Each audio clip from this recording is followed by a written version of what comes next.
Pakistan peoples party मुस्लिम league नून के दरमियान नूरा कुश्ती है या फिर कोई हकीकत है?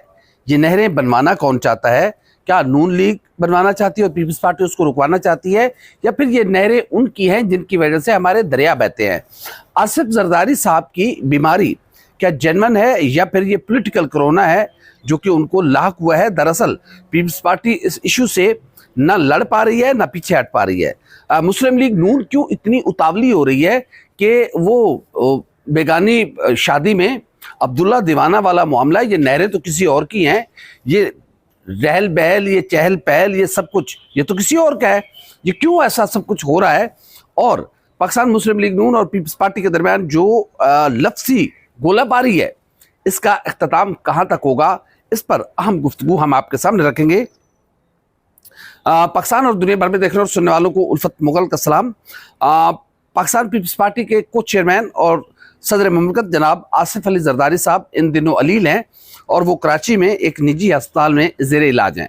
उनके मुआलिज डॉक्टर आसिम हुसैन ने यह दावा किया है कि ईद के रोज़ सदर जरदारी नमाज ईद के लिए जब गए तो वहाँ से उन्हें कोरोना लाहुक हुआ, वहाँ से उनकी तबीयत ख़राब हुई और फिर उसके बाद उन्हें हमने रात में एमरजेंसी में कराची मुंतकिल किया और अब उनकी सेहत काफ़ी बेहतर है और कल या फिर परसों वो डिस्चार्ज हो जाएंगे हॉस्पिटल से और फिर अपने घर शिफ्ट हो जाएंगे। ये तो रहा उनका ओरिजिनल बयान। और डॉक्टर आसिम हुसैन का कहना है कि कोरोना की कुछ ऐसी अक़साम अभी भी मौजूद है जो लोगों को लाक हो रही हैं और इससे कोई ख़तरे वाली बात नहीं है।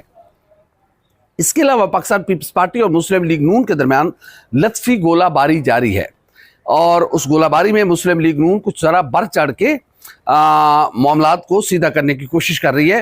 ये दरअसल न नून लीग के बस में है कि वो नहरें बनाएं या नहरें रोके, ना ये पीपल्स पार्टी के बस में है कि वो नहरें बनाएं या नहरें रोके। ये जिनकी नहरें हैं, ये जिनकी बहरें हैं, ये उन्हीं के मामलात हैं और वो जाने और उनका काम जाने कौन है जो उसमें मुदाखलत डाल सकता है। अगर ये मुस्लिम लीग नून समझ रही है कि ये नहरें नून लीग बना रही है तो बिल्कुल गलत है।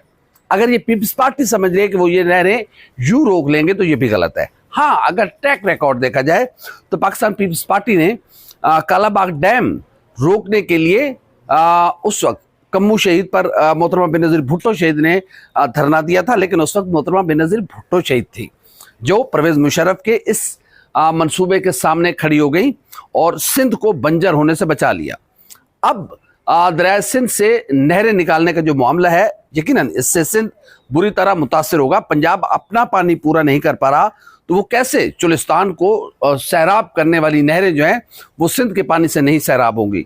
अगर चुलिस्तान को ही आबाद करना है तो फिर दुनिया में और बहुत सारे तरीके हैं, आप उस तरह कर सकते हैं। जिस तरह आप नहरें बना रहे हैं इस तरह चुलिस्तान में वो नहरें नहीं चलेंगी। यही सेम मंसूबा इंडिया में नाकाम हो चुका हुआ है।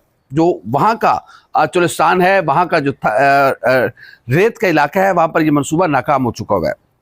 बहरहाल पीपल्स पार्टी कहीं ना कहीं ये अंडरटेकिंग दे चुकी हुई है कि वो नहरों के मामले पर राजी है। ज़ाहिर है इक़्तिदार किसको बुरा लगता है, और जिन्होंने इक़्तिदार देना है ये नहरें उन्हीं की हैं। और कौन है फिर जो उनके रास्ते में आकर रुकावट बनेगा?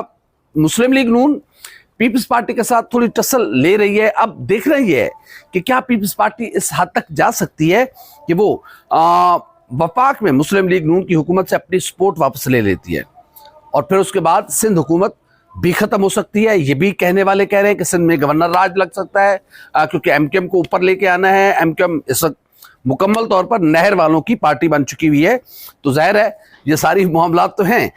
ये भी कहा जा रहा है कि पाकिस्तान तहरीक इंसाफ के अंदर जो फॉरवर्ड ब्लॉक की बातें चल रही हैं, जो इख्तलाफात की बातें चल रही हैं, दरअसल उसके पीछे भी ये नहर वाले हैं और नहर वालों का ये बहुत पुराना इस तरह का मामला है कि वो इस तरह की चीज़ें होती रहती है पाकिस्तान की सियासत में।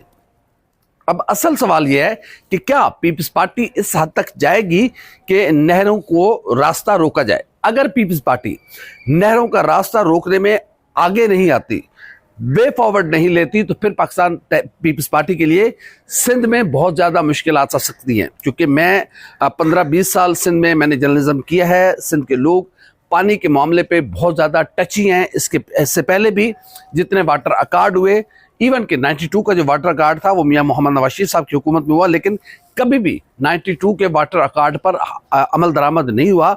इसी वजह से हजारों साल पुरानी तारीख रखने वाला सिंधु दरिया जो है वो अक्सर आपको एक रेत का मैदान नजर आता है, और जहां पर पानी हमेशा कम होता है और सिंध की फसलें उससे बुरी तरह मुतासर होती है पानी की कमी की वजह से। घारो एक सिंध का ऐसा इलाका है जो समंदर के करीब है, और वो पाकिस्तान की, बल्कि मैं कहूँगा कि एशिया की रिचेस्ट तरीन लैंड में से कभी एक हुआ करती थी। चूंकि मखसूस मिकदार में जो पानी है वो समंदर में नहीं गिराया गया, जिसकी वजह से समंदर की जो नमकियात है वो बाहर निकली, और तकरीबन 22 लाख एकड़ जमीन घारों की वो तबाह बर्बाद हो गई। और वहां पर अब कोई घास फूस का तिनका भी नहीं उग सकता, क्योंकि समंदर की सारी नमकियात बाहर निकल आई हैं। सिंध की जहर है, सिंध के लोगों के ये तहफ़्फ़ुज़ात बिल्कुल अपनी जगह दुरुस्त हैं। कालाबाग डैम की मुखालफत इसीलिए हुई थी कि कालाबाग डैम से नहरें निकालनी थी। अब ये जो चोलिस्तान मंसूबा है और ये जो दरिया सिंध से नई नहरें निकालने वाला मामला है, ये यकीनन बहुत ज़्यादा पाकिस्तान के लिए मसाइल पैदा हो सकते हैं। इसके लिए अगर कंसेंसस डेवलप ना किया गया, ये एक ऐसा मामला है जिस पर एग्जीक्यूटिव ऑर्डर कभी भी अमल दरामद उस पर नहीं हो सकता। अगर होगा तो फिर नफरतें बढ़ेंगी, मुल्क के लिए मसाइल पैदा होंगे। पहले ही हमारे यहाँ सूबों में वो हम आहंगी नहीं है, वो हमारा जो इंटरप्रोविंशियल जो राब्ते हैं वो उतने स्ट्रांग नहीं है जितने होने चाहिए थे। लेकिन अगर ऐसे में इस तरह की नहरें आप निकालेंगे तो फिर यकीनन चोलिस्तान की सरसब्ज होगा कि नहीं होगा, ये तो ज़ाहिर है वक्त बताएगा। लेकिन हमारे अंदर नफरत का जो बीज है वो मजीद तनावर होगा, वो मजीद ताकतवर होगा, और उसको रोकने के लिए ज़रूरी है कि पहले अगर चोलिस्तान की नहरें बहुत ज़रूरी हैं, वो पाकिस्तान के लिए लाज़िम और मलज़ूम है, तो फिर उसके लिए ज़रूरी है कि नेशनल कंसेंसस पैदा किया जाए, सिंध असम्बली को इत्मीनान में लिया जाए, सिंध की पॉलिटिकल पार्टीज़ को इत्मीनान में लिया जाए, दीगर जिन लोगों को तहफ़्फ़ुज़ात हैं उनको इत्मीनान में लिया जाए। देखिए, अगर पावरफुल जितने परवेज़ मुशर्रफ पावरफुल थे उस वक्त, अब शायद उससे ज़्यादा पावरफुल मामला उसमें मैं नहीं जाता, लेकिन परवेज़ मुशर्रफ भी बहुत पावरफुल थे।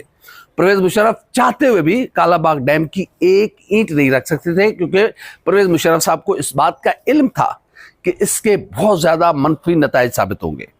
अगर पीपल्स पार्टी इस मामले पर खुलकर देखिए, अब पीपल्स पार्टी के गले में हड्डी है, वो उगलती है तो मरती है, वो निगलती है तो मरती है।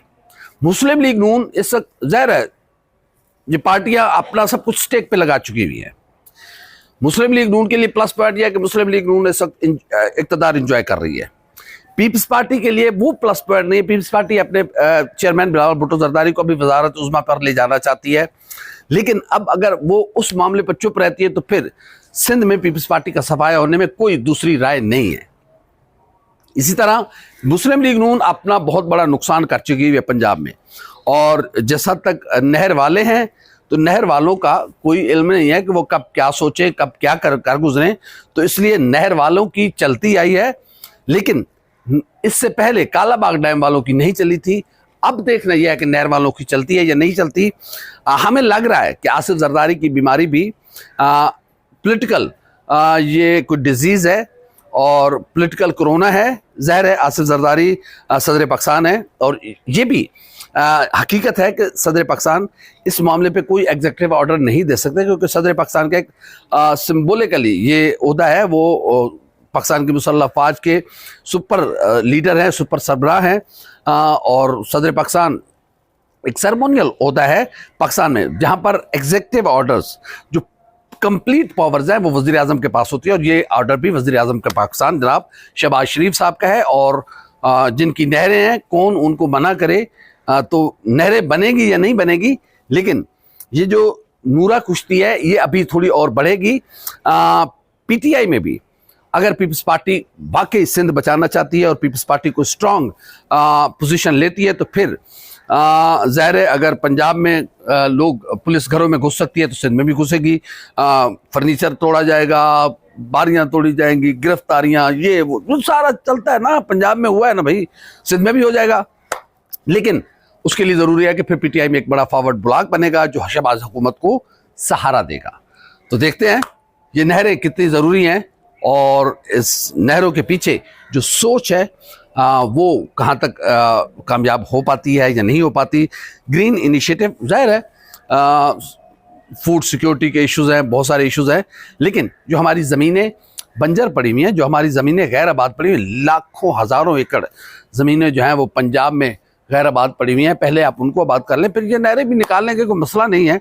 लेकिन नहीं, चुलिस्तान को आबाद करना है, करें, अल्लाह करे कि चुलिस्तान आबाद हो, लेकिन पाकिस्तान आबाद शाद रहे तो अच्छा लगेगा कि चुलिस्तान भी आबाद हो। उम्मीद है कि ये सियासी नूरा कुश्ती जो है वो किसी बड़े नुकसान की बजाय सियासी नूरा कुश्ती ही रहेगी, क्योंकि ज़ाहिर है नफ़रतें जो होती हैं उसके दूर रस नताइज होते हैं। वो एक शायर का शेर है कि वक्त करता है परवरिश बरसों, हादसा एकदम नहीं होता। तो छोटी छोटी चीज़ें, ये जो नफ़रतें हैं, हम इसका रास्ता रोक रहे हैं। ज़ाहिर है बलूचिस्तान के इशूज़ हमारे सामने हैं, अगर खुदा ना करे इसमें सिंध को भी हम शामिल कर लेते तो फिर मसाइल पाकिस्तान के लिए बढ़ेंगे, पाकिस्तान के अवाम के लिए बढ़ेंगे। तो हमें ऐसी कोई नहर नहीं निकालनी चाहिए जो हमारे अंदर तकसीम को मज़ीद गहरा करे, बल्कि हमें जोड़ना है एक दूसरे को, और जोड़ने के लिए ज़रूरी है कि हर मामले में नेशनल कंसेंसस पैदा किया जाए। हमारी वीडियो आपको कैसी लगी, लाइक करें, कमेंट करें, सब्सक्राइब करें, बेल आइकन बटन दबाएं ताकि जो भी हमारी वीडियो है सबसे पहले आप तक पहुँचे। अल्लाह हाफ़िज़ नासिर।